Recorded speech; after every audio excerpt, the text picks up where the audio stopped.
z'abarwandafone? urumva muri sosiyete sosiyete dutuyemo ku isi habamo ibyiciro byinshi. Ndakubwira iby'ingenzi bibiri mu bintu bijyanye n'ingengamitekerereze. Habamo ibintu bita abantu bari modere n'abayitwa abakonservateri. Abakonservateri bihambira ku bya kera cyane cyane mu mateka.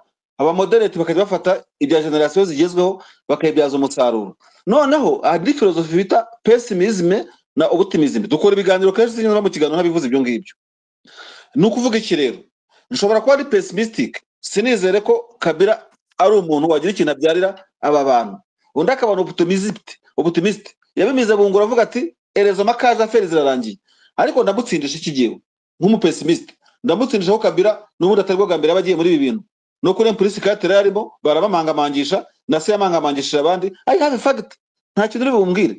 Noneho umupessimist rero wizera ko ibintu byose ahantu hose hatambika, nibo bakunda kuzambya isi, nibo bakunda gusorereza isi bazihoza mu ntambara, bati buriya ubwaje aje ari marayika yashaka kubana bihehe n'ikindi kintu nk'ibyo ngibyo. So nkeneye rero giye ko icyo nifuza baba muri M23 abashya n'abakira byo nakubwiraga ngo bashyiraho komite ad hoc committee ishinzwe kwiga ku ntambwe ku yindi n'ibya Kabila no kugenza intambwe yari yo yose, kubera ko hari ibintu byigeze kuba muri Ethiopia. Noneho hari igihugu cyashatse gufasha umwe mu bantu bari dissident kuri leta ya Ethiopia kera, niba ari Misiri niba ari Butaliyani. Noneho baravuga tubahe imbunda mujye kurwanya igihugu cyanyu dufata Addis Ababa. Wa muntu bahaye imbunda mu Ethiopien aragenda abwira umwami wa Ethiopia ati dore abazungu bantwaye intwaro ngo tufate igihugu cyacu, ati ngwino uzitware. Intambara ihitirangira gutyo, barabatanze imbunda arabagize gute batagize gute. Jewe ntekereza kure Kabila ashobora kuvuga ati Tshisekedi nindi topic ko twatugiyemo. Tshisekedi cyangwa se nk'abakongomani turabona ko hari ibihugu byo muri Eastern DRC, Rwanda, Uganda, Burundi n'ibindi bihugu wenda by'Iburayi bikomeye bishaka gutwara akarere ka Eastern DRC. Ariko turakinjiramo gute kugira ngo tumenye ibyabo, tubacanga tubapapura iyo karita tugire gute ibintu nk'ibyo ngibyo? Ntabwo wenda iyo ni topic ndende, ariko na Kabila yaza mu kandi gakino k'umuntu wizeye yuko igihugu cyabo cyenda gutwarwa n'abandi, akaza aje kugira ngo ahubwo abagitwara bakorane abinjiremo abadiriwe abahindura cya kirahuri cyaje kirimo jerikani y'amazi. So ntacyo mfa na Kabila, ariko nicyo turapfana. Genda umunyarwanda si n'umukongomani. Icyo nakubwira rero, izo nyabwenge zikomeye, ibyo deep state ya M23 niyo yicara ikiga Kabila ikamwiga intambwe ku yindi isegonda ku rindi. Reka tuvuge tutirahari, ariko idahari baba bahiye. Idahari baba bahiye. Nagiye kandi wagiye. So okay Marisha, mbere yuko ugenda ndashaka kuguhereza akantu kamwe reka ngutereka examen kamwe nk'umuntu ukurikiranye bino bintu. Iyi ntambara ikurikiranye kenshi, uyikurikiranye cyane. Ndashaka kugira ngo umbwire abantu bane ubona bashobora kuzengereza Kabila muri ofisi ku buryo adashobora gukoresha ibi bintu mu nyungu ze bwite aramutse yeguye umutwe, adashobora kudufata ngo atagaragaza hagati. Mpereza abantu bane mu Rwandafone. Sha bane barahari, batatu barahari, haraburamo nkunda. Ndagusaba batanu. Ako sha ibibazo bya moderator rwose namwe. Okay, Makenga arimo uwa mbere urumva? Yego. Uwa kabiri urumva itimu ya Makenga irimo abo bose umaze kuvuga haruguru pe. Ariko Colonel Nanga ntabwo arimo. Hanyuma mu Rwandafone mperezamo abantu bane aya masaha bashobora kwishyira muri ofisi ya Kabila. Kabila akavuga ebo bakamutinyuka bakamubwira Gwenda kubwira babiri ubwo abandi ndababuze. Nese urishwa ko gemba afite gifite Rurankunda na Makenga. Ukuboko mukundi icyo bita ikiganza mu kindi cya General Makenga na General Nkunda. Ndavuga physically nyine gemba reba gutya kuko n'ubundi ku mutima tubundi nabajama nta kimwe apfa nundi. Ariko ndavuga bari kumwe nkajya mbana Makenga hakujya gisirikare nkona no hakuno Rurankunda gipolitike na gisirikare. Nakubwira nesha hanga Kabila nabaca mu nyanya y'intoki uzangaye. Ariko umwe agiye ari wenyine, nubwo afata Makenga ukamushyira ahantu bunaka ukohereza Nkunda wenyine, ntabwo yaganza Kabila Makenga adahari. Makenga ntabwo yaganza Kabila Nkunda adahari physically barebana amaso ku maso. Ni ibyo gihe nuko mbibona. Abandi barahari bo benshi, nawe urimo. Okay, so ukiraho ngaho kuba Kabila mu itangazo yakoze yatangaje ko aje nk'umusirikari, ntavugiye nka ex president, ahubwo agatangaza ko aje nk'umusirikari. Ibi bishatse kuvuga iki? Kure kugende. nuko ari umusirikare n'ubundi once soldier always soldier, urumva, kandi iyo politike bari bamaze kuyitera ishoka bayambuye iminite. So arahirimbanira ibyo yumva yiyumvamo. Yavuze ko yarahiriye Kongo kugira gute mu gisirikare, byose arabyigamba. Ni umujenerali. Abasirikare bakunda igisirikare kurusha politike, politike ikaza nyuma, nyamara kandi politike niyo ibahatse muri byose. So simbizi n'amahitamo ariko yari amaze, ni ukuvuga ngo iyo aza kuza amaze kwamburwa amapeti, ni urugero harabaye kariyeri militaire yari yabaye touched, yari kuza yigamba politike. None yari amaze gukurwaho ishami rya politike, ntarakigambye ubunyapolitike, yari afite trauma y'ibyo amaze gukorerwa, nabyo namara kwiyunga neza zigamba n'ibya gipolitike. Urakoze. Inama iri kubera i Kampala, ariko ntabwo yiziho. Ntacyo nyizeho, ndagiye mu kiganiro, rabeho tuzasubira. Goodbye. Ugira umunsi mwiza, ndagushimiye cyane. Okay, so murakoze, ngayo nguko, mwiriwe. Mukanya ngiye gutanga mike. Byari ibitekerezo bye, nanze kumuzamuriraho abandi bantu, ariko buri wese ahangaha araza kuba free atange igitekerezo cye nkuko abyumva. Ngayo nguko, Kabiriko, ibyahisha abaswa, ibyahishwa abanyabwenge, byahishuriwe abaswa. Kabirigoma, Kabira yaje ate? Yaje nk'iki? Araza kubigoma nkande. Arajoyininze AFC, agiye kuba umunyamuryango. Ajoyininze AFC, agiye kuyibera umuyobozi. Hari ikibazo nanze kubaza Marishari yirukankaga, ariko ufite uburyo yakinsubiza nakibajije ejo, n'uyu munsi nongera kukibaza aze kumbwira. Birashoboka ko koalisiyo nk'iriya ishobora kubaho idagira perezida cyangwa umuyobozi nk'uko bimeze, byatewe n'iki ko iyi koalisiyo itigeze igira perezida, tukabona ifite abakoordinateri ariko itagira perezida cyangwa umuyobozi wayo. Ibi ngibi biterwa n'iki? Muze kumfasha mu nsobanurire ibi bintu. Uyu mwanya waba warirengagijwe kuko wari ufite uwo utegereje, ari we Kabira. Kabira yaba ari we wubatse iki kintu, hanyuma bakaba baranze gushyiraho perezida ko bari bategereje ngo nyir'ubwite azaze ayobore ibi bintu. Kabira yaba ari we perezida w'iyi koalisiyo, ari ugiye kuyiyobora, hakazabura koordinatere nk'uko ari koordinatere wa gisirikare rero Makenga, hakaba koordinatere wa Twirwaneho. Ibi bintu ni akasamutwe. Ninde perezida w'iki kintu? Cyangwa biranashoboka ku bantu bazi ibi bintu nk'ibi ngibi, bakurikirana ibintu bya politike, ko iyi koalisiyo iba idakeneye perezida, aba bayobozi nka nanga kuri abameze aribo baba bahagije. Muraza kumbwira. So Kabirigoma, kugira ngo murabyumvishe, Kabirigoma, murabona uru rugamba rwagize iyihe sura? Rufite iyihe sura? Kabira yaje ari igisubizo ku ruhande rumwe, abandi bati Kabira si uwo kwizerwa, abandi bati Kabira arakwiye. Wowe urabibona gute? Wabyakiye ute? Urabyumva ute? Igitekerezo cyawe ntigihutazwe, umbwire uko ubyumva. Bamwe bati rurakaza mutwe. Njye ahangaha mfite amatsiko yo kumenya kurusha ukuntu navuga. Ejo muri space navuze kuri Azarias Ruberwa, Marishal abisubiyemo neza cyane. Navuze kuri Azarias Ruberwa, mvuga kuri Moise Nyarugabo. Abanyamurenge bisize ivumbi ngo natsuzuguye abayobozi babo. Mujye kundega mu nkiko, ntabwo njye nigeze mbasuzugura. Uwo byabangamiye ugenda ukora ni foro, ntuzongere kumforowinga, nicyo kintu gihambaye ushobora kugira ikintu nkoraho. Ntabwo nigeze mbasuzugura, ntabwo mubakunda kundusha, mujye mureba kwidisitenga. Kuba naravuze ko Azarias na Moise Nyarugabo nk'abantu bayobowe cyangwa bahatswe na Kabira igihe kirekire, uyu mugabo bisobanuye neza. Ntabwo ari abantu bashobora gufesinga Kabira ngo bahangane nawe ku buryo adashobora gukora nk'ibyo yakoze mbere, kuko ibyo yakoze mbere yakoze bari kumwe nawe, biza kutubwira ngo uyu munsi nibwo bashobora kugira ikintu bakora. Ntabwo rero uyu mugabo bivuze neza nawe mu bantu bashobora gufesinga Kabira bakamucalenjinga kugira ngo atazatugishyiraho isi yadushize, atazadukorera ibyo yadukoreye mbere. Ntabwo aba bagabo barimo, kuko yabidukoreye bari kumwe nawe. Turi kumwe? So uwo byabangamiye ugende urambike inda kuri sima uceceke, kuko nta kintu ugomba kubihinduraho. Ni ibitekerezo byanjye, ubwo nawe ufite ukuntu byumva. Nabonye abantu batangiye kuhereza ibintu by'amatiku ngo nasuzuguye abanyamurenge, navuze ku bayobozi babo. Ni ibitekerezo byanjye kandi ntabwo ibitekerezo byanjye, kandi what's wrong with you? So nuko nguko mbyumva, ni nuko mbibona. Ngarukiye gato tuje Igoma kuri uyu mugabo waje Igoma. Ejo nabasobanurira uburyo Kabira yinjiye Igoma. Ntabwo Kabira yinjiye Igoma nk'umuntu uje, ntabwo yakina my friend. Kabira ni umuntu winjiye Igoma nka perezida.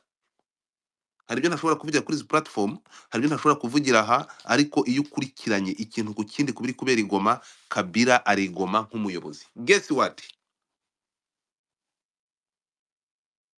Ibi bintu biteye biratangaje. Sometimes hari igihe numva amakuru ku ruhande rumwe nkumva mbaye ikizungerezi. Kabila afite imbaraga zirenze uko mubitekereza, kugeza naho kugeza uyu munsi nta muntu ushobora kugandagira kwa Kabila iwe mu rugo ari kumwe n'umusirikari uwo ari we wese. Kubonana na Kabila ni nko kujya kwa perezida nk'ibisanzwe. Amesikoti bayasiga iyo baje bava. Niyo makuru ari kungeraho. Bivuze ngo nta muntu uri kujya kwa Kabila ngo agende, no. Ntabwo Kabila ari gutanga, hari gusabwa audience ku muntu wese urigoma kugira ngo ugere kwa Kabila. Ntabwo nshaka kwinjira deep. Everybody uri mu mujyi wa Goma kugira ngo ugere kwa Kabila uri gusaba audience. Nuvuga ngo ari gutanga audience, numiwe. Bivuze ngo Kabila birenze kuba ari perezida. Numiwe, ibingibi birenze uko mubitekereza. This guy, okay, maybe ntabwo amakuru yari ngombwa, ariko I'm telling you kugira ngo murebe iki kintu. Ariyo mpamvu tuvuga tuti ese ku ruhande rumwe turabyumva ni imbaraga, ariko se Kabila yinjiye igoma nkande, nk'umuntu joininze uru rugamba cyangwa nk'umuntu uje mu I'm speechless. Ibingibi ndamutse ngiye kubikurikira cyangwa kubikurura, hari aho biri kungera nkumva uburakari bw'umuranduranzuzi, nkumva bidakwiye, ariko ku rundi ruhande nkavuga we need this power, nuko nta kundi. Kabila aje nk'iki, Kabila agiye kwakitinga nkande.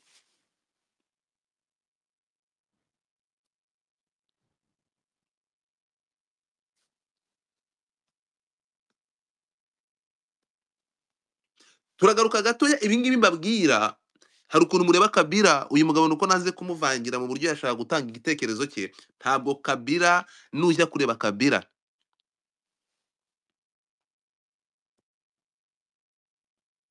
Kabila yateguye, Kabila yinjiye muri ibi bintu umunsi nanga yakandagiye kuri ubu butaka bwa Kongo. Ubuzi ko umunsi yakandagiye nibwo Kabila yaje, kuko nta Kabila nta nanga. AFC egare Kabila, nicyo kintu Gisegeti yigeze kuvuga kimwe cyonyine cy'ukuri kuva yatangira kujya kuri radio kuvuga cyangwa kuva yasohora amagambo ye. Tubyemeranye ntitubyemeranye, nanga ni umuntu wa Kabila, AFC egare Kabila. Murabyemera cyangwa ntimubyemere? Noneho tugaruke gatoya. Impamvu nagarutse kuri ibi bintu, ntabwo aba bagabo muze kunsobanura mubwire ngo aba bagabo baje muri ibi bintu kuko bagiriye impuhwe, bumvishe ko umututsi, umunyarwanda, mu Rwanda phone muri Kongo arimo kwicwa, ari gukorerwa akarengane. Njya mbabaza ikibazo, Kabila yavuye ku ishuri nk'uko yatangaje ku munsi wa mbere ko aretse ishuri kugira ngo arangize ibibazo byo muri Kongo. Nuko rero yabonye amashusho yo ku nturo hari gutwikwa. Nuko yari yamenye amakuru ya 2017 yo mu y'umurenge. Nuko yari yamaze kumenya urupfu rw'umusirikare Kaminzobe. Nuko yari yamaze kumenya abaribwa mu mujyi wa Goma. No, ntabwo byo byamuzanye, ntabwo byo byamuvanyeyo. So nkavuga nti ese niba ari uko bimeze, Kabila ntabwo Makenga yaza kuba ari Goma, nako akiri Bugande, ntabwo Kabila y'amasaha ari kunyura Goma, ntabwo ari kohereza umuntu nka nanga ngo amusange Bunagana atarafata irucuru. So let's go, tubigeze dutya. Mwebwe mutekereza aya masaha Kabila afite ibikizere kingana gute? Kabila tumuha ikizere kingana gute ko koze yacu yatwirwaneho yaye mu 23 ya revendication zashyizweho na Kabila? Ibi bintu Kabila ashobora kubifata akabiha umurongo, ikibazo cyacu kikaba kiri ku mutima we.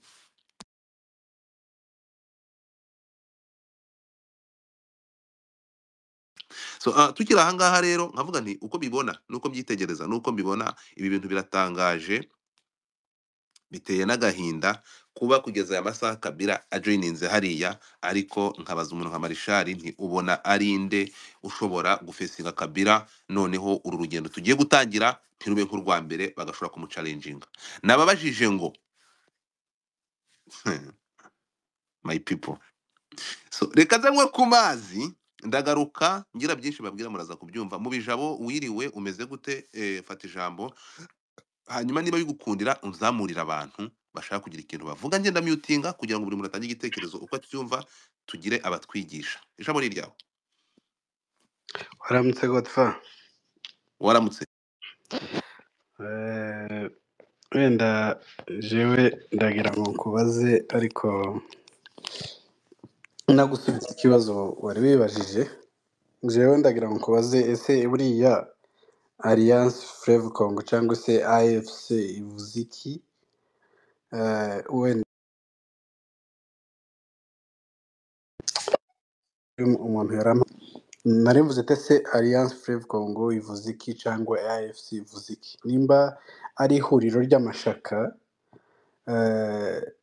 ndumva tutagombye kwibaza ibintu byinshi kuko ntabwo twavuga ngo Kabila aje ku bibazo byacu z'abatutsi, kuko ibibazo byacu z'abatutsi cyangwa se abanyamurenge bifite ababihagurukiye, ariko n'ayandi mashaka agomba kuza muri AFC afite nayo ibibazo byabo bibazanye. So Kabila afite ibibazo byiwe ariko natwe dufite ibyacu, so ibyo bibazo byose birahurira muri Alliance Fleuve Congo cyangwa se AFC.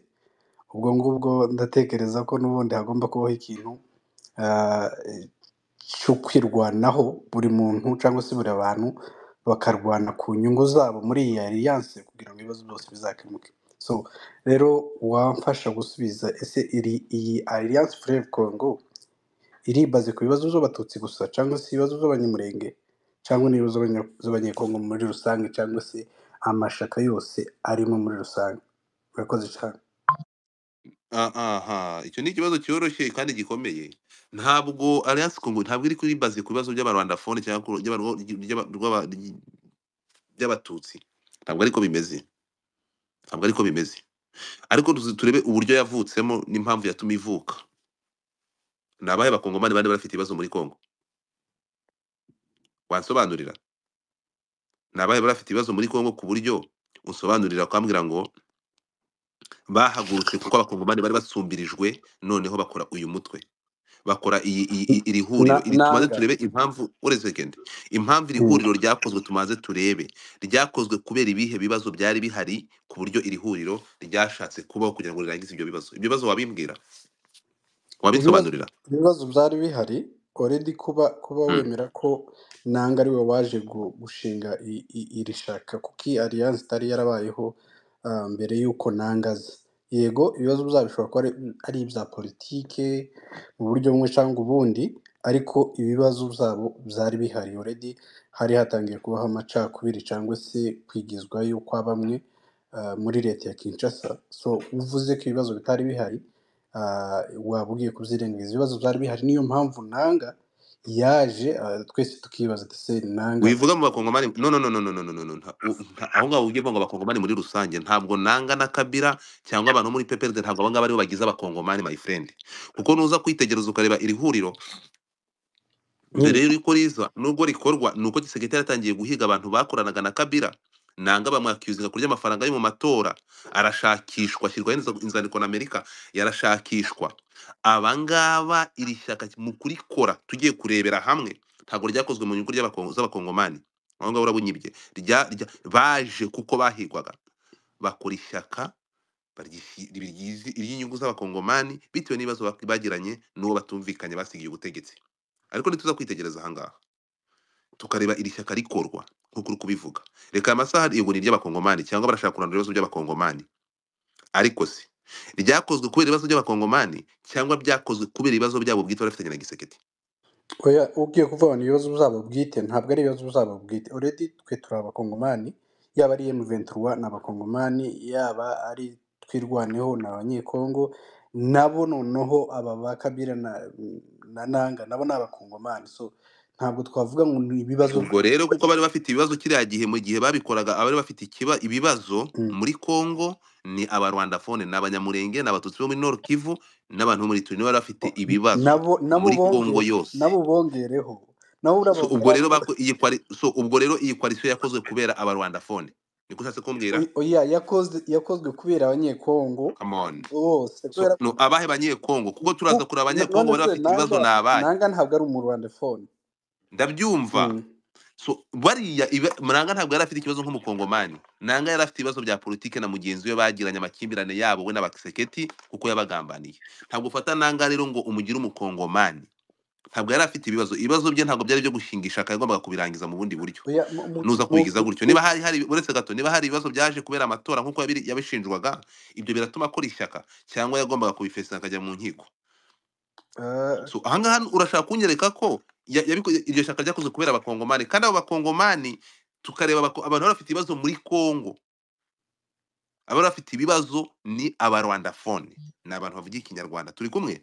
So rero niba Nanga yarakomaze akavuga ati ngomba guhaguruka nkarwanira abantu barengana, ubu ngubu abarenganaga kiriya gihe iryo shyaka rikorwa ni abantu bavuga ikinyarwanda, siko bimeze? ivyo niho ntekereza ko dushobora kwibesha Godfather ko Nanga yaje kuturwanirira no ahubwo yifatanyije n'abarimo bararwana b'abanyekongo basaba uburenganzira bwabo, nawe yarirwaniriraga. Ari niyo mpamvu uyu munsi twibaza impamvu Kabila yaje, bivuze ko nabo hari ibibazo bari bafite, bari kurenganwa bose n'iyi leta ihari, bari bifatikanya bihuriza mu kintu cyitwa Alliance Fleuve Congo. Reka twumve n'abandi, ariko nari nishatse kugusubiza icyo kibazo wari uvuze ati. Reka rero tubwire uko mbibona mu mboni zanjye. Ntabwo ibingibi bijya bintera n'umujinya, ariko ku rundi ruhande bigashoboka bikumvikana. Kabila of course yagize ipfunwe, ntabwo Kabila agomba kuza ngo joining mu 23. Harimo ipfunwe ariko harimo n'agasuzuguro. Turi kumwe? Harimo ipfunwe ariko harimo n'agasuzuguro ku rundi ruhande. Ntabwo ariko ku rundi ruhande ndamwumva, ntabwo wafata abantu nubwo yonyine ariho honyine hari inzira, ariho honyine yagomba gupfumurira kugira ngo yinjire muri Congo, avane ubutegetsi bw'uwamuhemukiye cyangwa ubwo uwamugambaniye kubyo bumvikanye. Ni twebwe kandi yaduhemukiye bikabije, ntiyagombaga kuza kutwinjiramo. Ariko bitewe n'imbaraga atwubakiraho, arangije kutwubakiraho, of course ntabwo bizitwa ko yajoininze M23, yajoininze ihuriro rya AFC. Niyo mpamvu bubatse ikintu kiri hejuru ya M23, kuko AFC na M23, AFC iri muri na M23 iri muri AFC. So nuvuga ngo nujya kureba AFC ni yande? AFC ni ya Kabila, ntabwo AFC ari ya Nanga, kuko nta Nanga nta Kabila. So waza kureba ahangaha rero yarayijoininze ariko yanga kuyijoininga, urukunyumva, ahubwo ayubakiraho. Ni nko gufata inzu, urukunyumva, ugafata inzu ukayubakiraho indi nini. So ibi ngibi tubyo twe kujya deep. Ahangaha rero niho tuva tuvuga tuti uyu muntu utarashize amanga ngo ace bugufi ajoininge M23, kuko yararwanaga kandi ifite ibyirwanira kandi yari ifite imbaraga, ariko kwanga no kugira isoni zo kuyijoininga nkaya ikamutera ipfunwe. Uko yamuteye ipfunwe nuvuga ngo yanze kuba guilty, yaza kuba guilty, ibyo byose akabyemera, akaca bugufi, akavuga ati abantu barwaniraga ibyo barwaniraga, ntabwo ari kubanza yubaka ikintu kiri hejuru ya M23 kugira ngo aricyo azaza ajoininze, ntibyitirwe ko yajoininze M23. Turi kumwe? So ibyo ngibyo rero niba yarabikoze, reka tubyemere ko bwari mu buryo bwo kugira ngo nizo soni n'iryo pfunwe. Ariko uretse ko ndangiza ngiye kurangiza, reka ibyo ngibyo tubyemere. Iyo mpamvu rero ntekereza ko ariyo igomba nkatwe ba victime yagize isoni zo kujoininga, kandi kuko of course kandi afite ukuri bitewe n'ibyo yakoze. Ntabwo agomba kujoininga abantu yamaze kuriya, nubwo n'ibingibi byo yakoze byonyine, agakoresha amafaranga afite n'imbaraga afite n'abantu, agafata Nanga akamwohereza akubaka AFC, ariko AFC ikaza mu mvugo no mu nyito no mu ishusho iri hejuru ya M23. Turi kumwe? Bakabikora muri buriya buryo. Urumva ko n'ikigaragara ntabwo Kabila kuri njyewe uko mbibona, uko yanze kuva ku izima ngo ajoininge M23 yarwanyaga, akamanza yayubakaho inzu nini kurutayo kugira ngo bigaragare ko ariyo yajemo, ariyo AFC. Ibi ngibi ntabwo bishobora gutuma ngiye ku ruhande rwanjye bihambira bati iki kintu urukumva nuko kugeza aya masaha atari guilty, yewe atanahamanya n'ibyo 23 irwanira ngo abe proud yabyo anabijoininge. Urimo kunyumva? Akamanza yafata cya kintu cyaba Rwanda phone akerekana ko atari ikibazo cy'abarwandafone nk'abakongomani, ahubwo akamanza yagira cya kibazo rusange. Urimo kunyumva? Nk'uko uri kumbwira ko AFC irebera ibibazo by'urusange bya Congo. Turi kumwe? Akagikora icyo kintu. That why njyewe ku giti cyanjye ntekereza ko still abantu ba M23 abarwandafone revendication zabo zigomba guhagararirwa mu buryo ubwo aribwo bwose, yaba mu gisirikari cyangwa muri politiki. Kabila kuko agiye kuza, Kabila ndakubwiza ukuri, umwaka umwe urahagije ko abarwandafone isi Kongo yose muri miliyoni 100 bagiye kuza. Amagenerali araza, generali ni lieutenant general Numbi yamaze kujoininga. Amakuru mfite nuko muri AFC hagiye kuba promotion, y'ama senior officer. Urukumva ntabwo ba general Numbi niba bazaza kandi bakazakora, ntabwo general Numbi azaza ari lieutenant general. Makenga ari major general, bagiye kuba promoted. Of course niyo makuru mfite, bagiye kuba promoted. Mu kuba promoted kwabo biraza kugira ngo akomeze kuyobora aba bagabo. Of course niyo bayigisirikari, ariko uri kumva niba hatangiye kuza lieutenant general. Reba influence ya Kabila nk'aho abantu baza kuza, reba influence ya lieutenant general nka Numbi abasirikari bari buze kujoininga. Ni ukuvuga ngo mu gihe gito nitureba nabi, cyangwa nta n'ubwo no kureba nabi niko bigomba kugenda. Iyi AFC abarwandafone cyangwa twe twirwanagaho, yaba twirwanaho na 23 dushobora kwiretura tutari na 10%.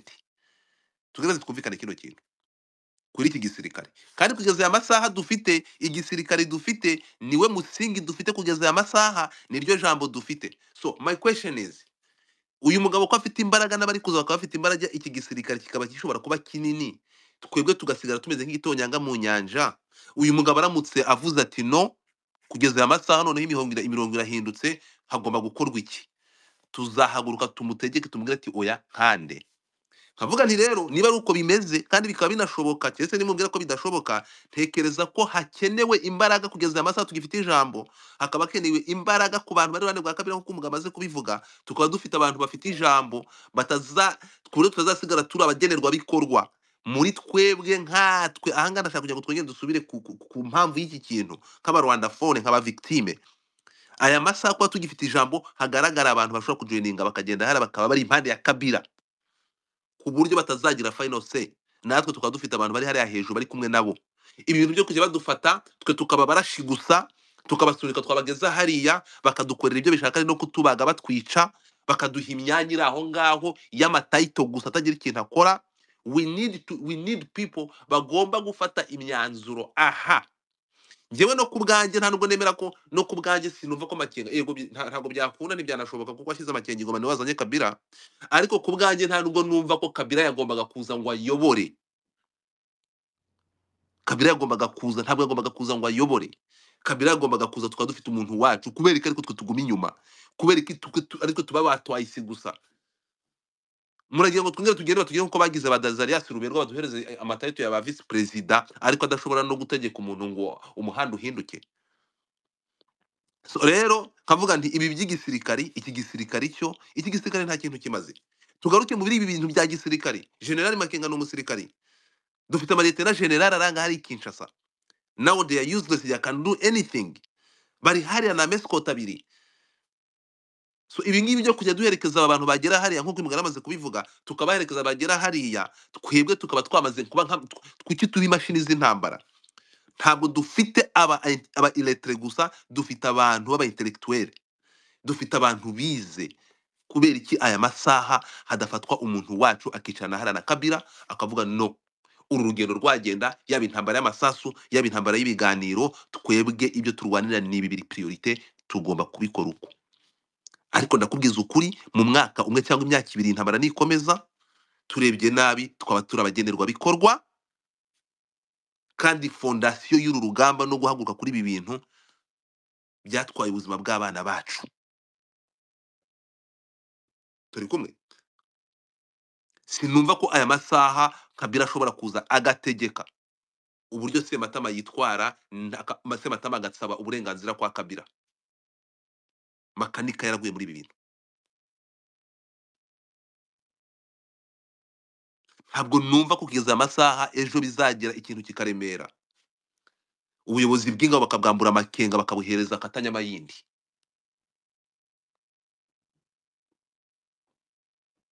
Turi kumwe? Ariko ibi ngibi iki gisirikare nikimara kuba kinini aba bakatanyama bakaza bakakijoyininga ibyo ngibyo bizakorwa, ntabwo azongera ahaguruka ajye mu ishyamba, azasubira mu ishyamba, tuzahora mu ishyamba. Godfa So soza rero, soza nkavuga nti ngiye uko mbibona cyangwa nuko mbyumva, we need people, narengeza kubaza akantu Godfa. dukeneye abantu hariya bajya bakaza ahangaha, twaba dufite Godfa, abantu basapotinga ibi bintu. reka nkubaze. Ngiye gusoza ihangane, yaba abantu basapotinga ibi bintu ntabwo tuzahora duherekeza aba bantu, ntabwo turi mashini z'intambara, ntabwo tuzahora duherekeza abantu ngo tugende baze. Ubu Kabila araje, Kabila agiye kuyobora kino kintu, mu byanyu mu byemere, nkurikira amakuru umunota ku wundi. Ndakubwiye delegasiyo yagiye kwa Kabila babahaye imodoka, nta muntu n'umwe mu mujyi wa Goma. Abantu bahuye na Kabila babohereje imodoka zibafata bose, nta batwaye na escort, babavanyeho imbunda bose bagiye kureba Kabila. Nta muntu wagiye kwa Kabila afite umusirikare n'umwe. What the hell is this? Ibi ngibi bisobanuye iki uretse kuba byanteye uburakari? Ni ikihe kindi kintu bisobanuye? Urimo kunyumva ahantu ndi kuva?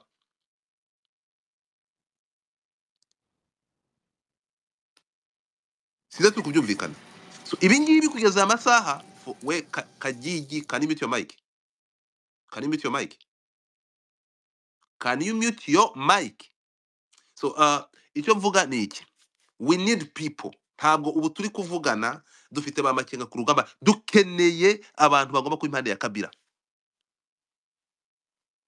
hariya, bafite ijambo bacu, bafite ijambo bakagenda hariya, Kabila akavuga bakavuga si. Bitari ibyo, I'm telling you, turagenda twafata urugendo tukagenda, ibyo Kabila yakoreye Masasu uyu mwana we yabikorera Makenga. Turi kumwe? Masasu yafashe abana ba Kabila, ibyo erega amateka yisubiramo. Ntimuze kumbwira ngo amateka ngo tumurumva ngo ibyabaye ntibizongera kuba. Gute se kandi kuki mudavuga ngo duteke kuva ku byabaye? Turebe mu bagabo bacu b'intarumikwa baba impande ya Kabila, bagira igitinyiro. Manura uyu muntu. So habeho icyo gitinyiro, tugira aba bantu baze bahagarara inyungu zacu. Ariko ntabwo bikorwa. Twebwe akazi kacu ni ukurasa, akazi kacu ni imashini z'urugamba. Tugere hariya, abayobozi bagende bakora ibyo bashaka. Nibabona tugiye kubabangamira, uwo bishe, uwo bahaye uburozi nkuko babuhaye Sylvain Mbuki, twagiye tubibona. Ba Sylvain Mbuki barishwe muri za ofisi n'ahandi. Ibi ngibi bigomba guhagarara, sibyo? We need people bacu bakagaragara mu bafata ibyemezo. Yaba iyi ntambara izarangizwa n'ibiganiro, muri ibyo biganiro priorite zacu zijemo. Ariko ubu ngubu tugiye kugira, ubu ngubu Kabila ze abantu be, niba kugeza amasaha, kuki bavuga ko nshobora kubaza umunyamakuru nkamubaza, ubona mu bantu aya masaha ari bande bashobora kugera bagafesinga Kabila bakamucalenjinga, hakagaragara Kabila na Lora na ko Makenga na General Lora na General Lora Nkunda. Muri community yacu niyo bantu dufite babiri bashobora gufesinga Kabila gusa. Nta bandi ba intellectuel dufite bashobora kuza aya masaha bicare hariya. Community yacu baravuga ati muri abantu bafite capacity iyi niyi, nibaze nabo bicare muri iki kintu cya AFC, bicare. Niba dutangiranye urugendo na Kabila aya masaha dufite igisirikari, kuki dukomera mu gisirikari gusa?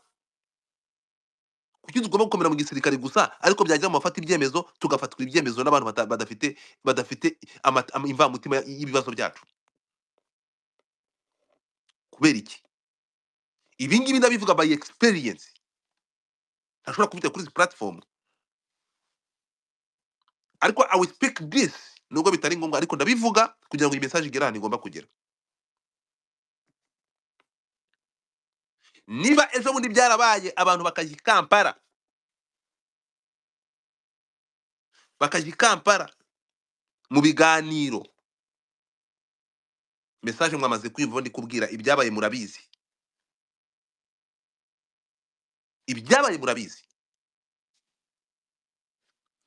Dufite aba intellectuel bahaguruke urugamba barugire urwabo, bahaguruke ntabwo bikwiye kumva ko Makenga ufite izindi nshingano zo kuyobora igisirikare zo gukora ibi ngibi biri gukorwa aba ari we unabonagwamwo mu ishusho yo gufesinga Kabila gusa. Kubera iki? Igisirikare nitujya mu basirikare n'imbaraga za gisirikari tuza ahantu zirangirira mu kurasana, ntabwo isasu rifata imyanzuro. Ushobora gufata imigi, Goma yarafashwe hakorwa imana imwe, hafata telefone imwe, Goma irarekurwa. Ibi ni ibintu byabaye ejo bundi. Isasu rifite aho rihagararira, politike n'ikaramu bigakora. Nta gisirikare kiyobora abanyapolitiki.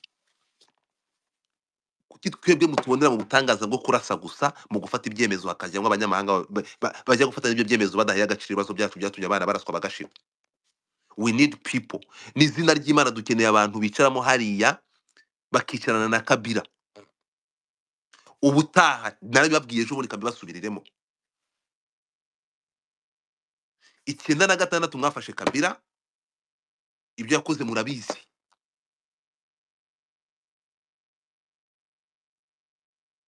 Intandaro y'intambara yari ifitanye isano rya hafi n'ubwoko bwacu cyangwa na communauté yacu. Ça c'est haje Kabila abari usapotingwa, ibyo yakoze murabizi bisubiramo. Kintu gitangaje ndavuga igihe cya RCD bafashe Mbusa Nyamwisi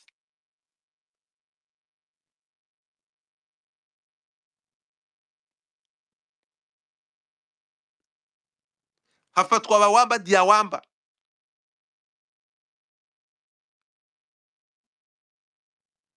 Twebwe tugomba kuza turi ba twice. Wamba Diawamba aza kuba kiriho ntabwo ruberwa ariko vice president kuko ntabwo batangiye RCD ari Wamba Diawamba uyoboye. Mujye mugenda gake yamwumvi.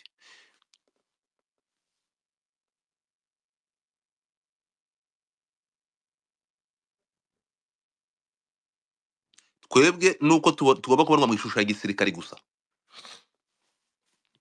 So tukiranga mu bijabo n'abandi badukurikiye, ntekereza ko ntabwo kurasa gusa, ntabwo turi mashini z'intambara. Uku kuza kwa Kabila ni byiza araje, ariko dukeneye abantu bashobora kumuchallenge. Godfa, Ndakumva. sinumva uburyo uvuga ngo nta banyepolitike dufite, kandi Kabila uyu munsi yaje muri eneo za M23. Ikindi ukomeje kugaruka uvuga ati abantu bari iruhande rwiwe. Ese urabona bariya bose bari muri M23 nta capacity bafite mu buryo abamukuruye nduzi ko ari ukumukurira cyangwa se abo cyatumye aza muri eneo M23 ikontorora, utekereza ko nta bagabo bahari? Ese butibiri bwashyamba. Ese kuri kuvuga nkaho turabashyishya ko tuzaza abantu b'abanyapolitiki barimo. Bwira abagabo babiri. No. Ikindi birengagiza, uri kwirengagiza gikomeye. Ntabwo ndi kwirengagiza. Turaha uretse gato. Banza wumve. Ntabwo twafashe intwaro. Nakubwiye. Turi kuganira hano, ntabwo turi kujya impaka, turi kuganira. Fatira abagabo batatu. Siko bimeze? Fatira abagabo batatu uzi barimo hari abari Goma ya masaha, umbwira ati abagabo batatu bashobora kugenda bakacalenjinga Kabila, bakagenda bakicara bakadiscuss bakaganira. Bambwire hano.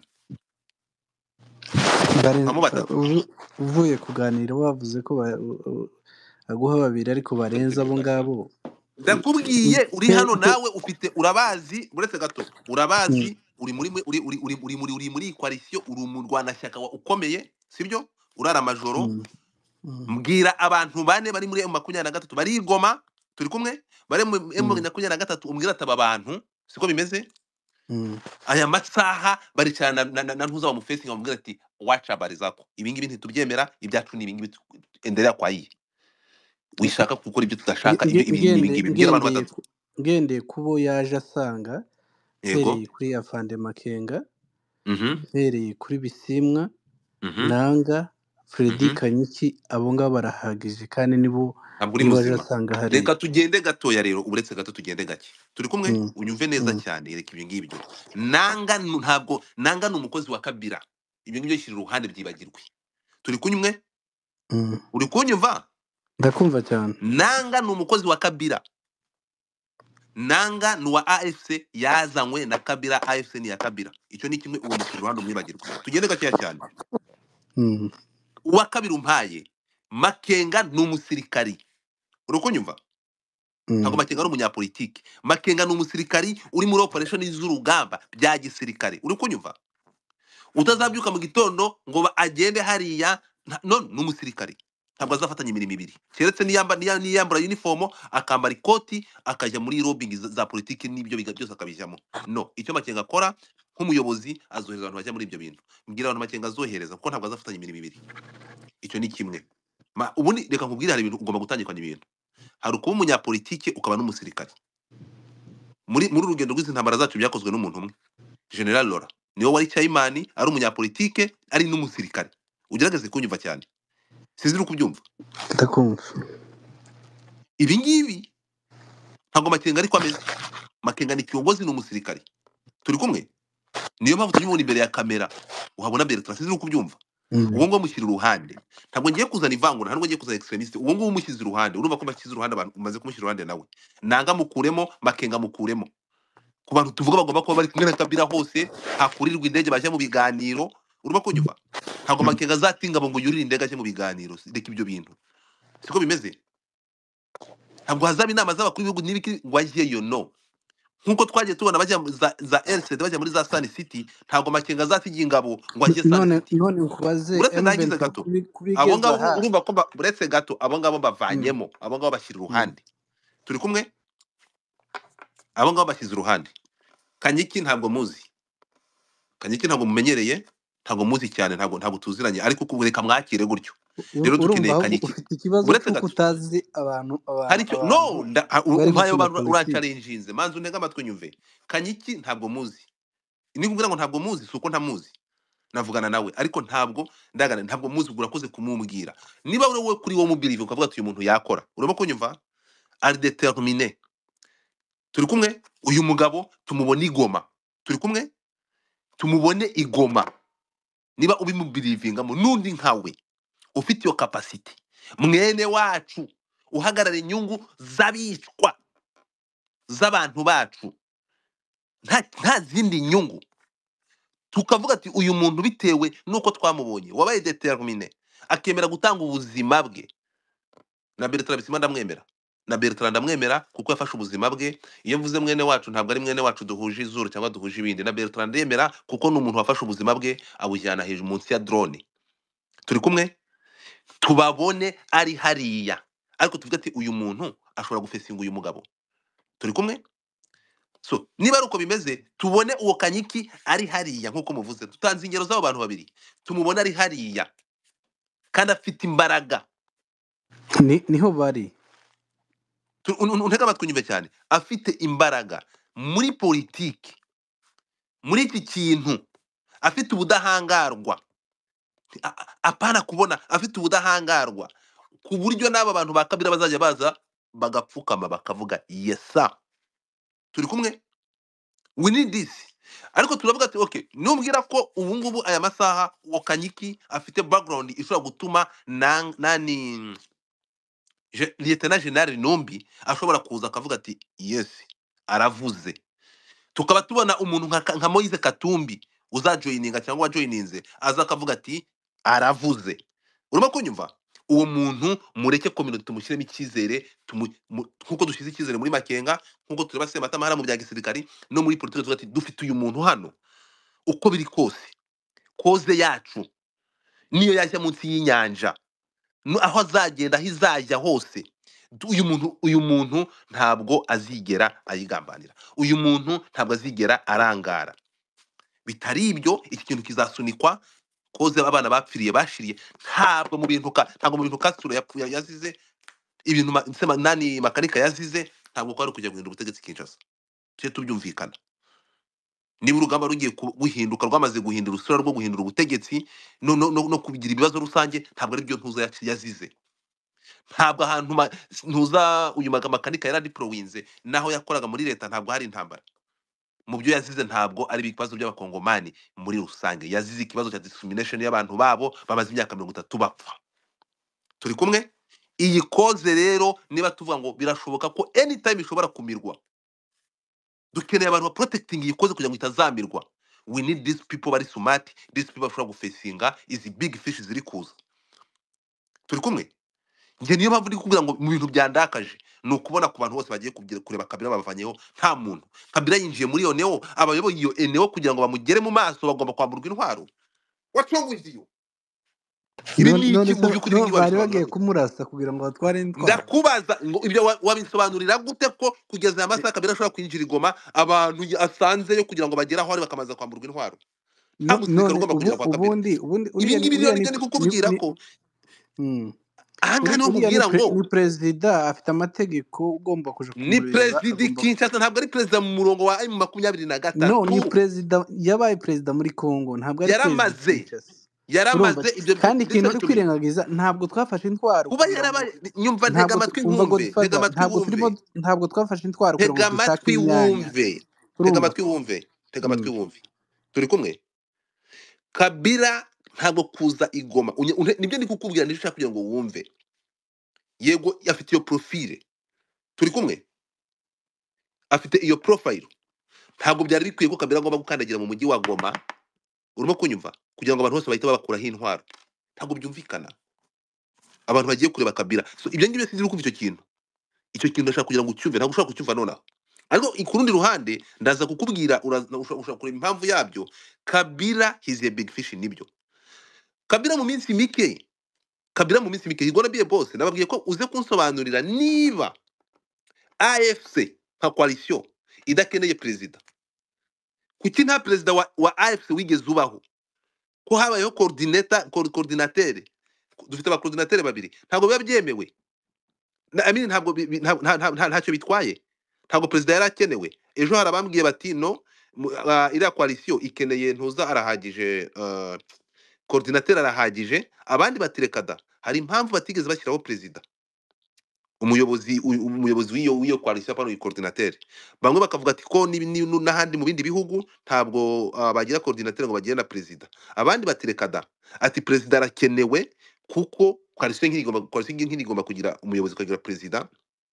Impamvu batigeze bamushyiraho ni uko bari bategereje nyirabyo bose ariwe Kabila, niwe uje kuba bose wabyo. So urukuba abantu bafite imyumvire itandukanye, ariko dukeneye aba expert muri ibi bintu bakatubwira ko uko byagenda kose nanga azakomeza kuba bose, akomeze kuba coordinateur, nta perezida ukenewe. Ibyo ngibyo byose ni ibintu abantu bibaza. Ariko abandi batirekada, impamvu batigeze bashaka umuyobozi uyoborera coalition, tukaba dufite aba coordinateur barenze umwe, aba gisirikare n'aba politike, nuko bose yaragitegerejwe. Ubu ngubu turi kuvugana, he gonna be a boss. Urimo kunyumva? Haba aba coordinateur ko ari na perezida w'icyo kintu. So urukuba ko bafite ibintu nanize bitandukanye, imyumvire itandukanye. So nkuko wari uvuze bari abantu rero babiri baradusanzemo, harimo babiri kuko afande Makenga n'umusirikari, Bertrand Bisimwa ni sawa, Kanyiki ni fresh. Ntabwo ngiyewe muzi iyo tuvuze ku muntu ushobora gufesinga Kabila, ntabwo tuvuga ku muntu ushobora gufesinga Kabila gusa, tugomba kumenya n'amateka y'uwo muntu. Ni muntu ki? Ngaruke clearinge kano kantu ku banyamurenge barakaye, ndabisubiramo, mwafashe nabi. Azarias Ruberwa, Moise Nyarugabo ntabwo ari abantu bashobora gucaringinga Kabila, kuko ni abakozi ba Kabila. Challenge batamushyizeho, umwe ari vice president, undi ari umuyobozi akomeye, ngo babimushireho. Ibyo ngibyo uyu munsi baje hano, umuntu yarabayoboye big time. Turi kumwe? Bafite ukuntu bamuzi, icyo gitsuri bamuzi. We need these people facing the Kabila. So ntabwo ntekereza ko rero aya masaha muza kutubwira ko abangaba bari baje kumucaricinga Kabila. No, biragoye kumbwira ko aya masaha Moise Nyarugabo ari urugende hariya tukamwizera. Nawe niyo mpamvu mu bantu wavuze kuki utigeze uvuga Moise Nyarugabo. Oya, wambajije abari nkubwire ngo dufada, wambajije abari muri M23. Ikindi kintu uri kwirengagiza, ntuza ari hehe, ntuza ari hehe. Nose Moise Nyarugabo ari muri PPRD cyangwa Moise Nyarugabo turi kumwe big time. Banza wumve, sibyo? Wambajije abari muri M23, Nyarugabo ntabwo ari muri M23, niyo mpamvu ntamuvuze. Ikindi mu miganirire twaganiriye tuye twibuka ko ari uko ibi bintu iyo tuvuze M23 tuba tuvuze twirwaneho. Yes, ariko byumvikane kubera iki? Nyarugabo nta nubwo none se uretse gato uretse gato Kanyiki uretse gato Kanyiki ari muri kari muri AFC, M23 Kanyiki ari muri AFC, urumva? ariko hanyuma ntuza ari hehe Moise? Moise ari muri nimbari PPRD iriya ya bakabira niyo sinzi uri kumva icyo kintu urumva? ntabwo ariko biri Gute uri kumva none ahangaha deja wigeze ubona Moise Nyarugabo adekarara ko ari muri AFC cyangwa ari muri iwere muri PPRD niyo yahozemo iriya yabo na bakabira ngira ngo no ari muri RCD muri coalition urakoze cyane. Yes.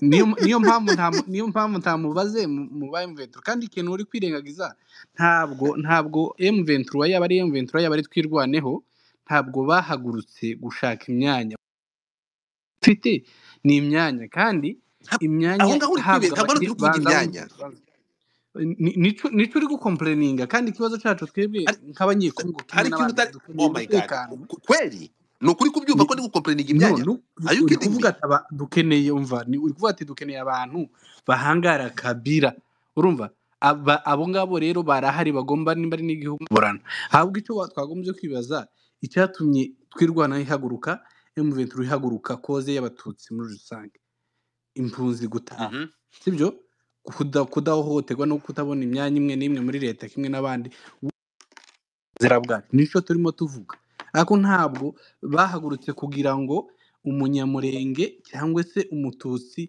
abe president ntabwo ari cyo cyabahagurukije ahubwo icyo tugomba kwibaza uyu munsi icyatumye bafata intwaro kirakogwa naho icyo ukomplaininga ngo biragira ngo ntihongere gukoresha no reka nkubwire no reka manze ntihongere gukoresha imvugo ijambo gukomplaininga icyo ni kimwe n'ijambo imyanya ntihongere gukoresha iryo jambo ngaho reka twumve n'abandi ibyo ntihongere kubikoresha bibiri ntihongere gukoresha ijambo gukomplaininga because I'm not complaining no I'm not complaining ikindi cya kabiri I'm not looking the press cyangwa umwanya nuko uri kwibanda ku myanya turabigaruka ntabwo uri kunyumva nabi cyane ntabwo uri kwibanda ku myanya imyanya gute hari igihugu gishaka imyanya ngaho reka twumva abandi bantu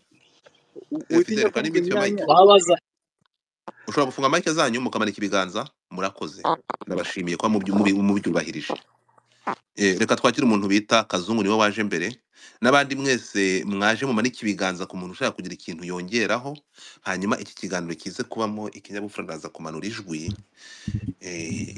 nanabasaba kubabwira ko iyi account nshyashya muze kwibuka kuyifollowinga buri muntu atangiye igitekerezo nk'uko abyumva ariko adatandukire mu bijabo ufitemo urusaku se nk'umuntu ugabanyaho gato umutinge urabukoze so mbibutsa ko kano gakonti ari gashyashya ni backup niyo mpamvu mubona audience ari bake abantu 300 biratangaje uyu ni Godfather kweri cyangwa ndega naho umuntu ayerazima so reka dufate abandi bantu turaza gutanga ibitekerezo buri muntu avuga uko abyumva reka duhere kuri Kazungu urakoze cyane Godfather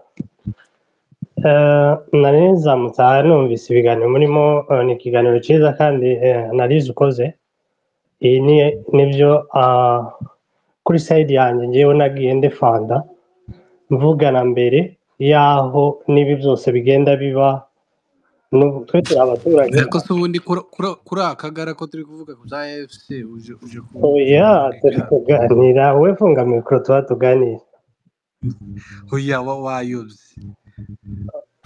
kubera kuko twebwe turimo twibaza ibijyanye na koze yacu wowe nta jambo bifite bari kutubwira ibijyanye n'uruhande rwa Gisegeti ko mwakiriye kuza kwa Kabila agiye kubatsaho umuriro naho uraduha igitekerezo none mu bijabo wareka nkavuga ariko mu bijabo yego ndakumva Godfather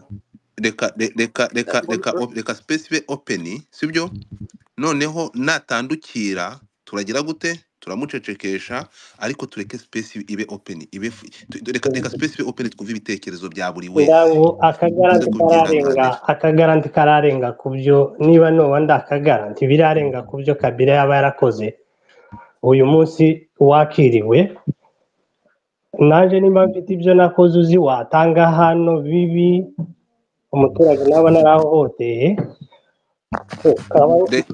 ntabwo utabona ibya gisegeti wabona ibya ntabwo Kabila ute? ndabamanura mwe ntabwo mbikunda mu bijabo gusa ntugire umuntu uri muvinga muri space ntabwo byemerewe yes kuko agomba uretse gato kuba kazungu yego umva bya bintu byanyu byo gucyocyorana ndagutuma urugende ntabwo mbikora iwanjye ntabwo njyewe kibiha nta muntu ndi kuvuga ahubwo nawe okay point yawe tanga igitekerezo cyawe nkumve uzanemo propaganda nuzanemo propaganda urisanga nzi ya space tanga igitekerezo cyawe nkumve nta nubwo navuze n'uwo gisegeti nawe ntangiye gutanga igitekerezo cyawe okay twagiye ibyo njyewe nawe ntangiye nshima analyse wakoze nubwo abantu baza basa naho gukurikira revolution ntibivuze ngo ugende udakora analyse udashobora kureba imbere ngo se no sitara he hariya n'iki kintu gishobora kuba gihari mu buryo no kwirinda kugira ngo koze yanyu izabe once forever nyigereho niba ari revolution nikore rimwe izagende nyubakire umusingi uzayifata kugeza imyaka 200 300 tukiri muri ya koze yacu twarayisigasiye sinzi uko nabivuga niba tuvuga ngo uyu munsi AFC M23 yarahagurutse yatangiye ari CNDP ni ukuvuga ngo M23 yaje ari amasezerano yavuye muri CNDP uyu munsi kavuga ngo aya masezerano turayashaka kugira ngo agerweho aha abandi nabo mu rundi ruhande batangiye muri twirwane bakavuga ati ntitwemera gupfa ntitwemera gutega amajosi kugeza aho uyu Kabila waje uyu munsi niwe watangije urugamba rwo kwica abanyamurenge hariya ariko akaba yaje so Kabila ntiyakagombye kuza ari umwami muri iriya tere ntiyakagombye tugomba gutanga komparezo tukareba nk'igihe cya FPR tukavuga ati se nk'umuntu wagombaga kuva muri parti ya Habyarimana akaza kwiyunga kuri FPR uwo muntu yakirwaga gute tugahera kuri iyo comparison akaba ariyo dufatira nayo hara kuri M23 tukavuga umuntu uzaza kwiyunga kuri M23 agomba kuza bya byubahiro yari afite iyo ngiyo bikaja hasi akagendera ku mabwiriza ya M23 cyangwa se AFC muri rusange muri ya coalition yabo akajya no ku mahugurwa bakaja kumushyiramo amahugurwa ya M23 bizabindi ngo yabaye perezida iwabo ariko ntiyabaye perezida wa M23 icyo kintu cyubakwa gutyo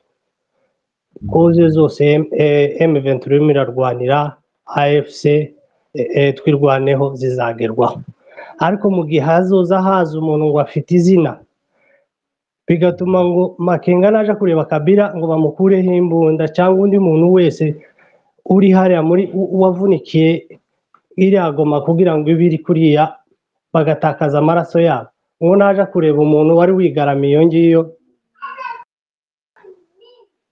ngo bamukureho imbunda njyewe ndabona icyo kintu rwose ntaho biri kuva nta naho biri kugana urakoze cyane murakoze okay twagiye undi ninde uwamanitse ikiganza ni turino ku mpamvu ijambo ni ryawe murakoze Godfather ndagira ngo nunge mu byo muri ibi biganiro turimo kuganira cyangwa se turimo gutegera ndavuga cyane kuza rya Kabila ndabanza mbibutse yuko njyewe nkimara kumva banuganuga ko Kabila azaza ashobora kuza nahise ntekereza ko ibintu byose byagiye bikorwa yari pipiniere yiwe yari pipiniere yiwe yari yarabitekinitse hari ikintu abantu baha bagenda bibesha mubanze mutandukanye M23 na AFC ni umbrella za M23 za twigwaneho n'izindi parti politique cyangwa se zisangamo zumva koze ariko noneho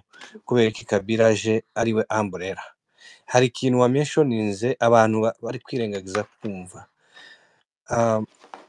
AFC nta perezida ifite icyo kintu ntawe yari ifite uriya mwanya wari uri hariya gusa nubwo batarawushyira cyangwa batarawutangaza urahita ubyibaza kubera ko Kabila aje nk'umwami ikindi niba Kabila aje kuriya mu by'ukuri hari ukuntu twacitse intege kubera ko kubona ntitumwanze, nta mwanzi wa buri gihe, ariko kubera ko Kabila yahandinze over M23 nk'ikibazo kuri Gisegeti, none akaba aciye inyuma kubera ko ibyo bavuganye na Gisegeti bitaciyemo, mwarabibonye, yashyize ku butegetsi aratangira afata abantu arabagura, abandi arabigarurira. None Kabila yabonye ko byagenze gutyo, je ndatekereza ko yashobora kuba yaramenye amafaranga, hari izindi mbaraga zimusukuma. Urabona na M23 cyangwa se twigwana iriya AFC, urabona iriya kope yo kuzana nanga ntacyo yari atwaye, twari twishimye, yari umuyobozi mwiza, ariko wabonaga ari ku ijambo tu, kandi kuza ntibagire icyo bavuga kinini biratugaragariza ko turibaza Kabila kubera iki se atayobora, cyangwa se kubera ko tuba tumwishisha. Impamvu tumwishisha ni uko azi koze M23 cyangwa se abatutsi muri rusange bapfuye ahari, nk'uko abambere babivuze, ibibazo byaba hari ntiyabikemura, abisiga aho ngaho nko kugira ngo nagaruka aribyo azitwaza kugira ngo agaruke ku butegetsi. Nubwo baba bavuga, sinzi bavuze ngo imyanya, oya tubanze tureke imyanya se ni ukuvuga gute? Umwanya umwe wiwe niwe se warya abantu, ariko si imyanya. Twe turavuga impamvu ya Kabila kuza kuriya, akaza muri Goma, kera yasuye ingabo, yagize guturumva yaje ari kibamba. Rero jewe naranabivuze nimba ku yindi space, M23 iwe maso, kuko irakumikora ibintu byitwa routine, ni nko kwizenguruka. Hari ikintu kinini cyane gitakaye mu mitima, niba ari yabizera cyangwa se abari bategereje ko tugiye kwibohora rimwe na rizima. Mu by'ukuri sinzi ko bizagenda, nje ndumva rwose Kabila wapi kabisa. Murakoze. Murakoze cyane Turino. Reka dufate abandi, ariko reka dufate Mugabe gusa. Sinzi impamvu mutabona imbaraga nanga yazanye. Mwongere murebe imbaraga uyu munsi Kabila azanye, hanyuma mwirengagize ko aje. Nimba muri kuvuga ati Kabila araje, amajenerali yose agiye kuza muri AFC M23 twirwaneho, abanyepolitiki benshi bagiye kumva koze. Sinzi impamvu ibyo bintu byose mubyirengagiza mukabona ko kuza kwa Kabila aricyo kibazo kurusha uko kuza kwa Kabila ahubwo ari igisubizo cyacu. Kuba uyu munsi Kabila ari muri eneo za M23, kuko mutabona ko ari imbaraga, ahubwo mukabona ko ari ikibazo. Kuza kwa Kabila siko kumvikanisha koze y'abanyamurenge n'abatutsi muri rusange. Ntabwo izina ryiwe siryo rituma kuko n'igihe yari ariho iyi koze ntabwo ari iy'abanyamurenge, ntabwo aho niho mwibeshera. Iyi AFC cyangwa se iyi koze ntabwo ari iy'abanyamurenge cyangwa iy'abatutsi, ni twe tuyiyitirira. Yego twarahagurutse duhagurukira ku bibazo byacu, ariko koza hiri uyu munsi ni ibibazo by'abanyekongo muri rusange. Sinzi ukuntu rero mufata ibintu sorry bijabo koze ya Kabila vrema wireba n'ejo bundi adekara itandukanye n'icyatumye abanyamurenge n'abanyamasisi cyangwa se n'abatutsi muri rusange begura imbunda. Koze ya Kabila yavuze ni ubutegetsi bubi, kandi nawe yari abufite, urumva. Ariko abanyamurenge n'abatutsi nabo nubwo butegetsi bubi, kuko imutumva ko none wese ko yari umutegetsi mubi, kuki agarutse kurwanya ubutegetsi bubi? Icyo nicyo turimo twibaza rero. Icyatumye agaruka noneho akagaruka mu bice za M23 nuko aje gukemura ibibazo, kandi n'abamwakiriye niwe wasize ibibazo, niwe wasize ubutegetsi bubi, niwe wahandinze uvuga ubutegetsi bubi. None butagaruka kandi akaza muri babandi yagwanyije yimye uburenganzira akagaruka. Twibaze ni gute bashobora tuvuga ko Kabila atari umuntu mwiza, n'ubundi azakomeza abe mubi, asubira abe mubi. Oya, ibyo ntabwo twabivuga. Reka dufate Mugabe, ariko mwibande ku mbaraga. Igihe AFC ishinzwe, M23 yiyongereye imbaraga inshuro nyinshi. Uyu munsi kuba Kabila yaje, nabwo sintekereza ko M23 twirwaneho isubiye inyuma cyangwa se AFC, ahubwo ni imbaraga ziri kwiyongera mu buryo bumwe cyangwa ubundi. Reka dufate Mugabe. Muraho neza. Mwaramutse. bashimire mwese Godfather Bijabo ba Michel Frank n'abandi bose bafashe ijambo n'abatararifata n'abatari burifate bose mbashimira n'abaduteze amatwi. Hari tuntu dukeya nshaka kuvuga n'ibinkundira sindi butinde. Ikintu cya mbere, iyicwa ry'abarwandofone mu burasirazuba bwa Kongo ni ikibazo cy'imiyoborere, ni ikibazo cya mauvaise gouvernance. Icya kabiri, sinzi abandi bantu bafunguye microphone ndiho ndumva imiyaga. Ni Godfather yafunga. Ikindi turi ino niwe ufunguye microphone. Oya ndi kubibona ni Godfather muting, ni Godfather. Komeza Mugabe. icyo kintu ndagira ngo cyumvikane neza yuko ibibazo byo kwicwa kw'abantu b'ubwoko bumwe cyangwa morphology imwe ni ikibazo cy'imiyoborere mibi. Kuri cyane, so iyo miyoborere mibi igomba kuvaho. Icyo ni cya mbere. Cya kabiri, abantu bicwaga b'ubwoko bw'abarwandofone uko bityo bivuga cyangwa abatutsi bari muri Kivu, niho batuye. Kivu kugeza ubu ngubu muri gahunda ya M23 mwibuka amasezerano ya CNDP yavuyemo M23 yasabaga yuko hagira ingabo ziba muri Kivu to pacify Kivu, gukuramo imitwe yitwaje intwaro, gukuramo FDLR, kongera kugarura impunzi bakabatuza, ibiki byose. So Kivu is liberated. N'ahataraba liberated haraza kuba liberated very soon. Muri make ku bijyanye n'ibintu byo gupacifyinga Kivu nibyo M23 imaze gukora. Ikibazo cya kabiri kirazana mu gucyura impunzi.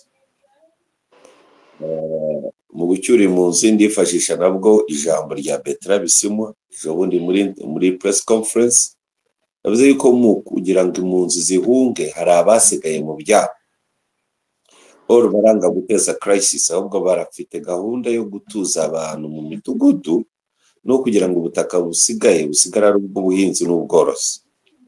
So iyo gahunda bayirimo, ariko ntabwo ari uguhubuka ngo muze mutahe birukana abandi uburyo biteza chaos. So icyo kibazo kiro kirakemuka. Cya gatatu, Kivu ubona uko byagenda kose hari bajya mu mishyikirano, AFC yafata leta ya Kongo, M23 igice kinini cyayo kizaguma muri Kivu. Donc ibintu by'ubwicanyi bw'abarwandofone ntibizongera, no kuhakorera kwa FDLR ntibizongera n'iyindi mitwe. So aho ngaho ibyo byo ntibishobora kongera. Ibintu byo kuvuga ngo wese ngo Kabila ngo agiye akaba mubi ngo ibiki, ntabwo yahindura setup iri muri Kivu. Setup iri muri Kivu hariho ubuyobozi bw'ibanze bumaze gushyirwaho. Last night ejo cyangwa ejo bundi bakreatinze komisiyo igomba kuregulatinga amabanki n'ama-insurance kugira ngo bemerere amabanki aze. Ntabwo regulatinga, ntabwo azana amabanki ngo regulatinge financial services udafite currency.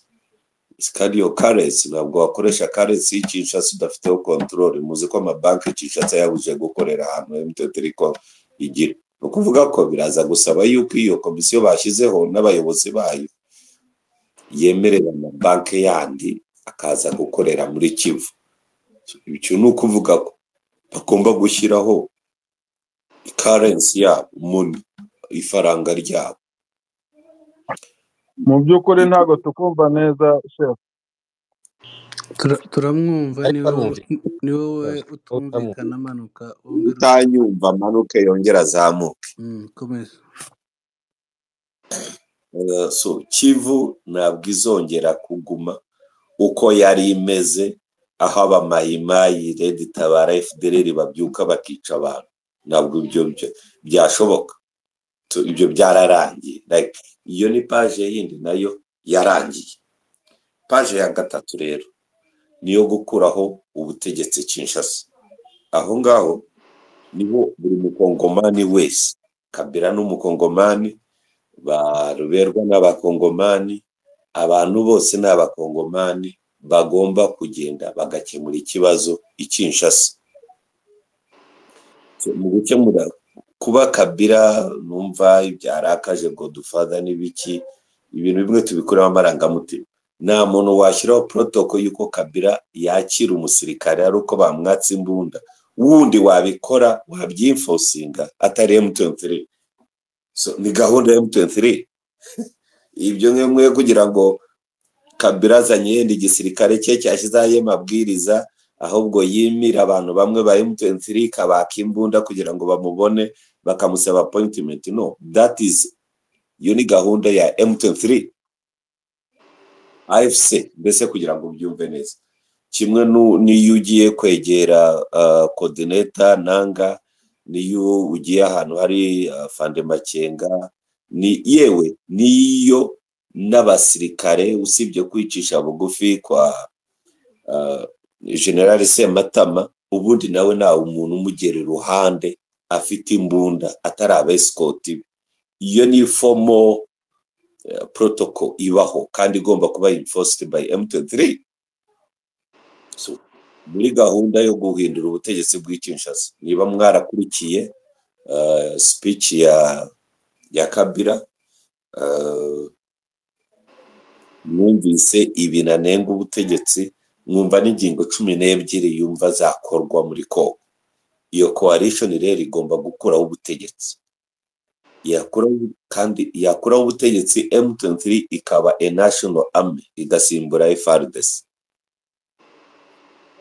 Byanyura gendeho ndavuga uko mbyumva bimwe kandi bimwe nabyumviseho gutyo, ariko nanone byakora mu mishyikirano. Donc M23 yakuraho ubutegetsi cyangwa FC yakuraho ubutegetsi, ntabwo gahunda ari ugushyiraho Kabila kuba president wa Republika. Byararangiye, manda ze zararangiye, ntabwo ibyo bihari.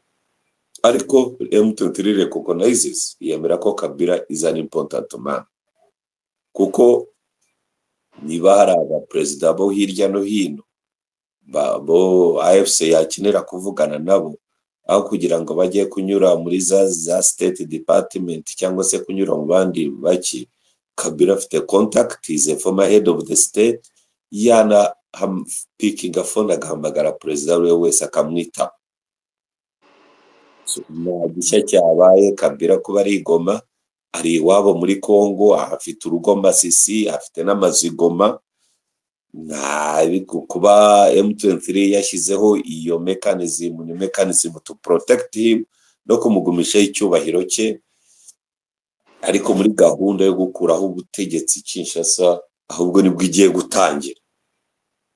Donc phase ya Kivu yarangiye, hashyizweho ubuyobozi bwose, ba gavana, vice governor, no gushyiraho central bank n'ama insurance amwe agiye gutangira n'ibiki, ibikorwa remezo byo birubakwa.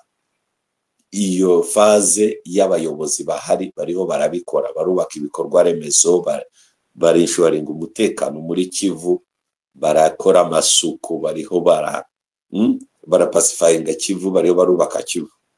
Ariko nanone gahunda none yije yindi phase niyo kugana Kinshasa. Ariko Kinshasa ntabwo ahita utangira kuganayo hakiri imishyikirano. Imishyikirano ni inashoboka, bikaba ngombwa ko mvanga abayobozi. Ntabwo M23 yavanga igisirikare na Kongo, ibyo byo ni ibintu bidashoboka. Ahubwo nge mbona M23 izakomeza, niba nabivanga izakomeza kuba izavamo ibice bibiri, igice kigomba Kivu n'ikindi gice kiba like a special intervention division yo muri Kongo yo gutabara aho rukomeye. Ibyo bintu ni ibintu na Kabila yari yarabyumvikanyeho na CNDP, ni ibintu na Tshisekedi yigeze kubyumvikana ari Nairobi n'abantu bahagarariye M23, ariko bose bagenda batabishyira mu bikorwa. Ariko ibintu byo kugarura aba senators Alias Ruberwa, kugarura aba former president Kabila n'iki, abantu ba creatinze that mess bagomba kuza to clean up that mess, kuko igihugu ni icyabo, ntabwo wabaheza n'ibishoboka. Ikindi cyo kuvuga ngo ni ibibazo byabo ku giti cyabo, ntabwo ari bishya kubona na justice system y'igihugu igushakira ibyaha kugira ngo bakuzimye, bazimye badashaka muri politiki. So ibyo ngibyo niba warumvise ijambo rya Kabila yibanze ku masezerano bagiranye n'ishyaka rya Tshisekedi.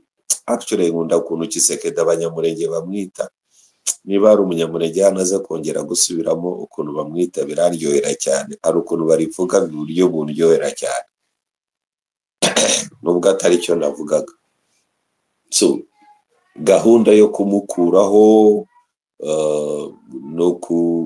no kuri setting ubutegetsi, buriya ikibazo cya mbere cyagiye kibaho, umuntu wagombaga kuva igihe cya Mobutu kuri setting ubutegetsi, nivuga turi set kubaka inzego mu buryo bwiza bw'icyama buri muri filozofi y'ishyaka, umuntu wagombaga kubikora ni Desire Kabila.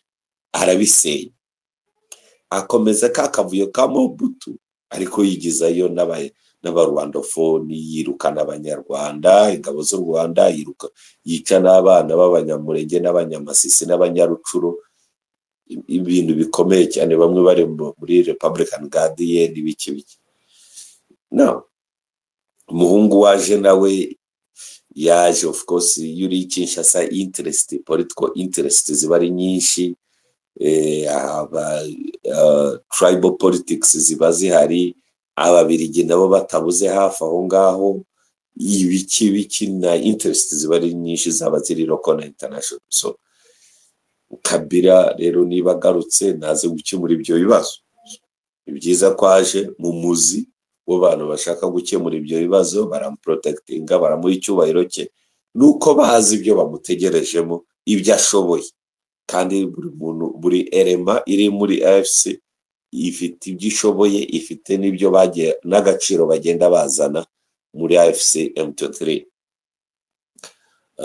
Ibindi by'amarangamutima n'ibiki ntabwo nabijyamo, kuko ibintu byo kuvuga ngo yatugiriye atya nibyo yarabikoze, ariko it's his chance to redeem himself. Ni nko kuvuga Saul, we ushobora guhinduka Paul, kandi nawe utahinduka nubwo twakora ubutegetsi Kinshasa si uzaba president. We want you for a specific game, like a specific assignment, and which you should be a part of.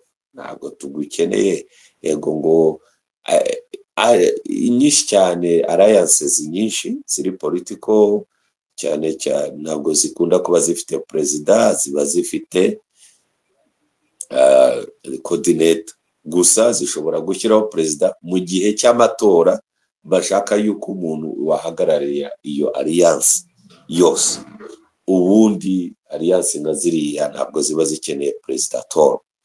Abatekereza yuko nanone iyi movement ngo na mbere ngo yari ngo seedbed ya Kabila, ngo niwe wari uri mu bintu byose, ntabwo ari byo muri shuki. Ikindi nsorezaho, trust ibirimo kuba, hari abantu bari kuri tele batari no kuri izi space, babirimo, babigena, bahari, biraje ishinga, bemerera buri elema uko bayivetinze, vetting sinzi uko nayivuga, bagenzuye bagakoresha ubushishozi, bakareba n'umuntu cyari buze kumara, birenze gusaza anoma controversy yo kuri space. So trust the process, trust the process and trust the people bari babiri. Ntabwo mvuga ngo mureke ibitekerezo byanyu, ariko jewe icyo nibwira cyo nicyo nzi cyo nuko ibintu biriho biragenda neza cyane. Ibintu it's a very good movement y'abakongomani idashingiye ku bwoko runaka, kuko abo ngabo abicwaga, icyo kibazo hari ukuntu cyakemutse by liberation of Kivu, ndetse n'ibindi bizashobora kurisetinga igihugu bagashyira constitution nshyashya, uburyo yanakubahiriza na federalism n'ibiki, ibintu bikagenda neza. N'ibyo murakoze. Urakoze cyane Mugabe, bisobanuye neza kandi mu buryo bwiza. Ndatekereza ko mu by'ukuri niko mbyumva nanjye, sinzi ahubwo impamvu, sinzi n'icyo abantu bashingiraho. Yego amateka nta uyarusha Fande Makenga wahagurutse, nta uyarusha Fande Sematama, nta uyarusha Babisemwa bamwakiriye n'aba Fred Kanyiki. Anyway, hari abantu bagumye kunyandikira muri DM bavuga ati se Fred Kanyiki ninde? Ni vice koruda wa AFC akongera akaba coordinateur wa MRDP Twirwaneho, wenda kuba batari bamuzi n'uwo nguwo. Hanyuma twihuse wenda mbere yuko tuza kubaza Mugabe, Fidel wafata umwanya wanje nze kubaza umwanya wo kubaza, ariko nije uri kuguheza umwanya, nuntegeka uramutuma ukomeza kuvuga. Komeza sawa, komeza hanyuma tuze gufata free Mwangacucu. Yego nakomeje gutakaza network kandi ndibaza ko n'ubundi nshobora kuyitakaza, niyo mpamvu uvuze ngo reka ngakomerezaho. Urakoze. Ikintu naniye Mugabe yaravuze cyitwa ngo ugiye guhinduka, cyuko abarandafone ngo barimo bicwa bagiye kuzaba libere. Afite iyo niyo mind igomba kuba abantu bagomba kubreakinga. Urumva muri Sud Kivu na Nord Kivu hicwa abatutsi. Afite ntashobora ari kubivuga nyine akagera agashiramo icyo bita no kuvuga agashiramo bare, ariko wumve ngo the root cause yose ni abatutsi muri rusange batuye muri Parti de l'Est, nibo baba bagenderewe kwicwa. Ni ukuvuga kuba n'ubundi kubivuga, urumva ko arimo kubivuga ubwiwe nawe, kandi we ashobora kuba bisobanukiwe neza muri detail ko abatutsi ari bashakishwa, ariko ntabivuge gutyo. Ni ukuvuga ngo nuko niko ikibazo kimeze hariya. Afite victime n'umututsi, hanyuma ugomba kuba sacrifice w'iyo cause yabo n'umwana w'umututsi entre Sud na Nord, hanyuma noneho ariko ugomba kuba yoboye izo abantu bagomba kuba sacrifice muri izo bintu, agomba kuba ari ubundi bwoko. Umva iyo mind nayo ntirageraho bazayiburekinga kugira ngo byumvikane. Niba rugero nka kuriya Makenga yarabiyoboye batangira, tuvuge na Bisimo, donc akomeze n'undi ari antete kuzageza bumvikanyije iriya koze ivuga ngo turarwana uburenganzira bwacu bwo kubaho, ku buryo bazagera bagafata nimba ari Sud na Nord na Est, bakagera za Holoma, bakagera muri Katanga, bakagera ni Kinshasa, abantu bakiridinze, tuvuge n'umututsi urugero. Iyo mayane ntirabaho kubera kuko muri rusanga abakongomani muri en general iyo bateye induru bavuga ngo ntabwo abantu baduteye cyangwa se abantu turwana ari abakongomani bagenzi bacu. Ikintu kitacirikwangira kuko cyambere nuko abantu bashakisha undi muntu w'ubundi bwoko. Iyo ni mind nayo itaraba broken ku buryo wumva ko ni ikintu bazabita ngo ni abawe ikintu bazabita ngo ni blind weaknesses. Ni ikintu umuntu aba afunze ariko n'abatazi ko gifite, kirafunze ntabwo kikigaragara ariko kandi gihari. Ntabwo ari weaknesses isanzwe, ni ikintu gifunze ariko gihari, kirimo ku affecting ibintu byose. Kabila rero concern za Kabila ni nini cyane kandi zigomba kubaho. Karetse umuntu utazi histoire ya Kongo ukuntu imeze.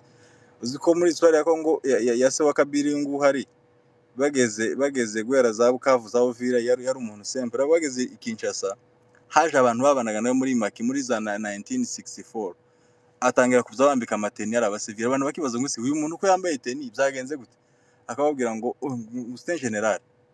Akavuga ati no, uyu ntago twari tumuzi muri commandement, ariko deja kubera kuko deja hawe titre ubwo kubikontredire ubushatse kuzana ibibazo muri cause kandi deja mugeze hagati. Byumvikane kuko rero umuntu ugira concern za Kabila, izo concern zigomba kubaho kubera kuko niko histoire igaragara kuko bishobora kuba bigoye.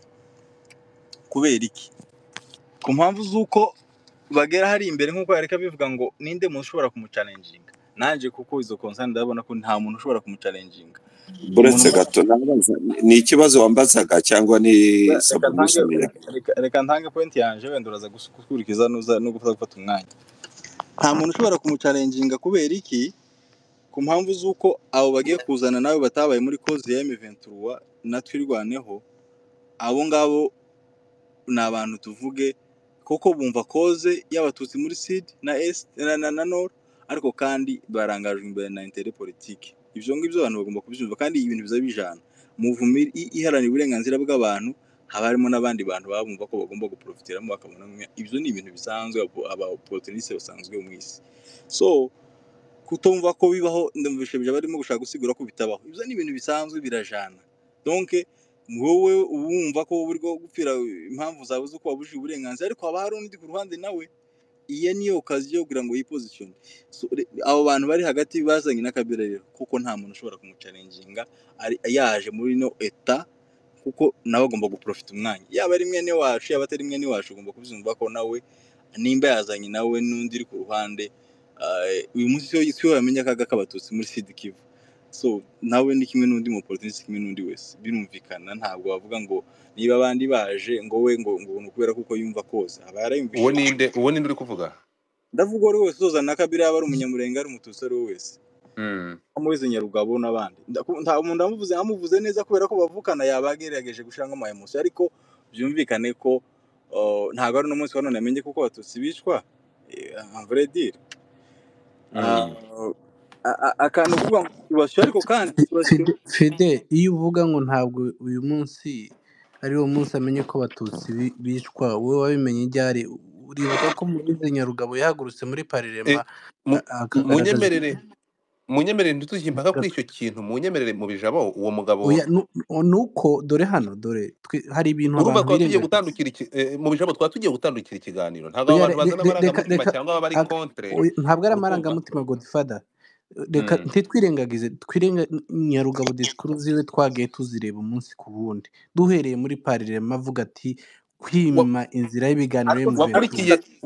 Fidel uretse gato, mu bijabo wakurikiye ikiganiro nakoze ejo? Nshobora kuba ntaragikurikiye.